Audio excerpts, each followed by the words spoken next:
नमस्कार मित्रांनो. स्पर्धा परीक्षांच्या तयारीमध्ये मराठी व्याकरण हा एक असा विषय आहे जो पैकीच्या पैकी गुण मिळवून देऊ शकतो. आणि त्यातलाच एक महत्त्वाचा टॉपिक म्हणजे शब्द.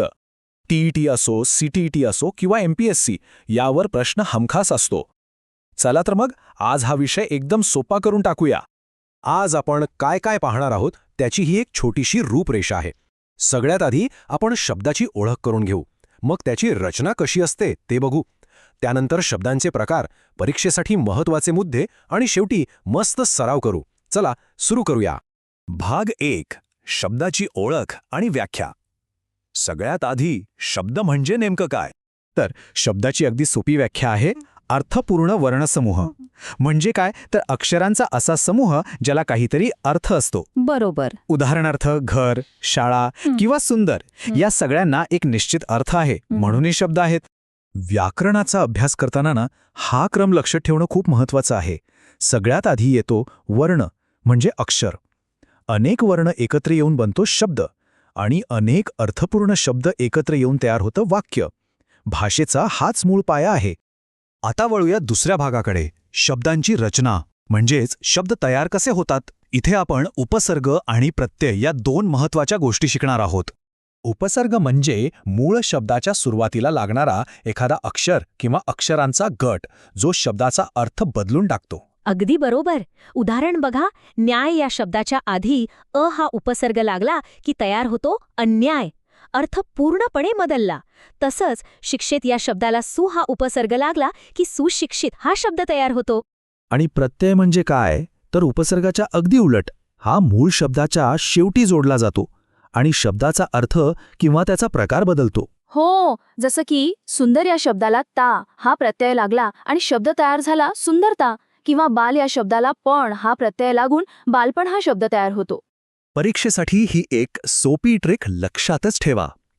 जे सुरुवातीला लागतो तो असतो उपसर्ग आणि जे शेवटी लागतो तो असतो प्रत्यय. इतकं सोपं आहे. हे लक्षात ठेवलं की गोंधळ होणारच नाही.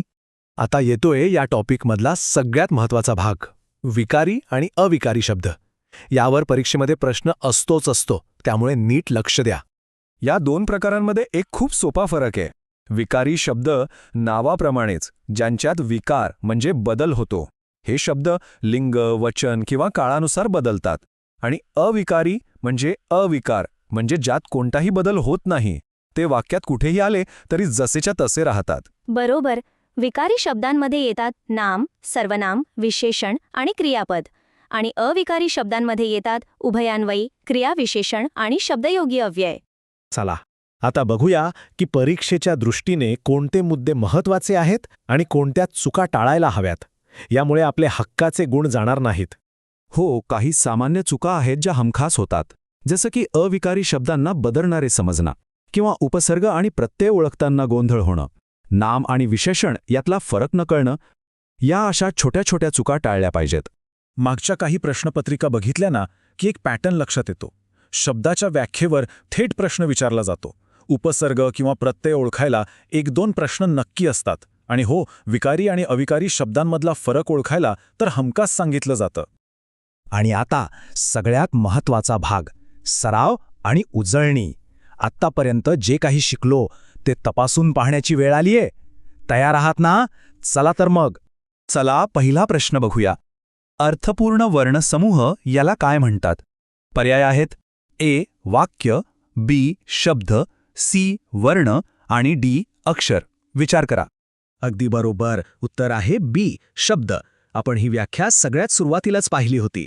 पुढचा प्रश्न आहे, सुशिक्षित या शब्दात उपसर्ग कोणता आहे? पर्याय आहेत ए शिक्षित, बी सु, सी त की डी शी. याचं उत्तर आहे बी सु. कारण शिक्षित या मूळ शब्दाच्या सुरुवातीला सु लागला आहे. तिसरा प्रश्न, खालीलपैकी अविकारी शब्द कोणता? ए मुलगा, बी सुंदर, सी आणि डी धावणे. आठवा, अविकारी म्हणजे काय? याचं उत्तर आहे सी आणि.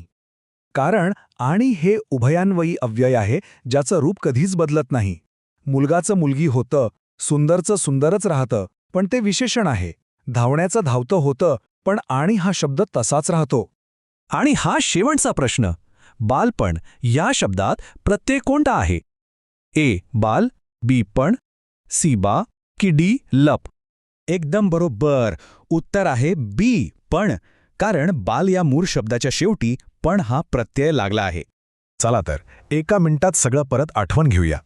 शब्द म्हणजे अर्थपूर्ण वर्णसमूह, शब्दाची रचना, उपसर्ग अधिक मूळ शब्द अधिक प्रत्यय, शब्दांचे प्रकार. विकारी आणि अविकारी, विकारी म्हणजे जे बदलतात, आणि अविकारी म्हणजे जे कधीच बदलत नाहीत. तर आज आपण शब्दांची ओळख, रचना आणि त्याचे मुख्य प्रकार पाहिले. पुढच्या भागात आपण नाम, सर्वनाम, विशेषण यांसारख्या विकारी शब्दांबद्दल आणखी सविस्तरपणे शिकणार आहोत. हा प्रयत्न आवडला असेल तर नक्की लाईक करा, मित्रांसोबत शेअर करा आणि हो, सबस्क्राईब करायला विसरू नका. भेटूया पुढच्या भागात.